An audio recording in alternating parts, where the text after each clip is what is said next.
तर मित्रांनो, या ठिकाणी बघा, आपण हे सुपारी आज काढलेले असत. तर ह्या सुपारीच्या उत्पन्नाबद्दल मी तुमका आज माहिती सांगते एक थोडीफार. तर ही जी सुपारीची झाडं असत आमच्या जे आजूबाजूची जी बागामध्ये दिसतात, जी तुम्ही रोज फोटोजमध्ये बघताय, तर ही सुपारीची झाडं असत, ही माझ्या वडिलांनी लावलेली. जवळजवळ एक 40 ते 50 झाडं असतात सुपारीची. आणि आता ही झाडं सगळी लागतात. सुपारी वातावरण ह्या थंड लागता आणि पाणी पण लागतं नेहमी, तर सुपारी उत्पादन ह्या चांगल्या प्रकारे होता.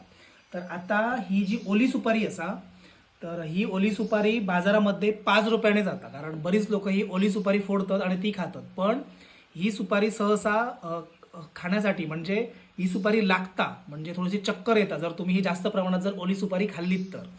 त्यामुळे सहसा काही जुनी लोक असतात तीच ही सुपारी खातात, आणि काही लोक पानपट्टीच्या शॉपमध्ये ही सुपारी हे विकत घेतात. 5 रुपयाने एक जातं सुपारी. अन्यथा 200 रुपये शेकडा मिडियम साईज असेल तर, आणि 100 रुपये शेकडा असे वगैरे. तर आम्ही काय करतो, हे सगळे सुपारी काढल्यानंतर हे बघा हे सुकत घालतो आमच्या स्लॅबवरती. आणि हे बघा सुकल्यावरती अशा प्रकारे होतात लहान सुपारी. आणि हे खडखडीत सुकल्यानंतर काही सीझनला, म्हणजे ज्यावेळी पैशांची गरज असते त्यावेळी, जसे गणपती सीझन किंवा मे महिन्यामध्ये ज्यावेळी कामधंदो कमी असतं, अशावेळी लोक ही सुपारी हे सोलतात आणि ह्याच्यामधली बी काढतात आणि ती बी बाजारामध्ये नेऊन विकतात. आणि ही बी सीझनला 350 रुपये सध्या किलो असा आतमधली सुपारी. 400 पण होता, 500 पण होता. गेल्या वर्षी ह्या 2 वर्षामध्ये वेंगुर्ल्यामध्ये सुपारीचा सुकलेला दर 1000 रुपये किलो झालं होतं. म्हणजे डिपेंड मार्केटवरती, आवक जावक किती असतात त्याच्यावरती ह्या सुपारीचा दर वाढतात. तर सध्या 350 रुपये दर असा.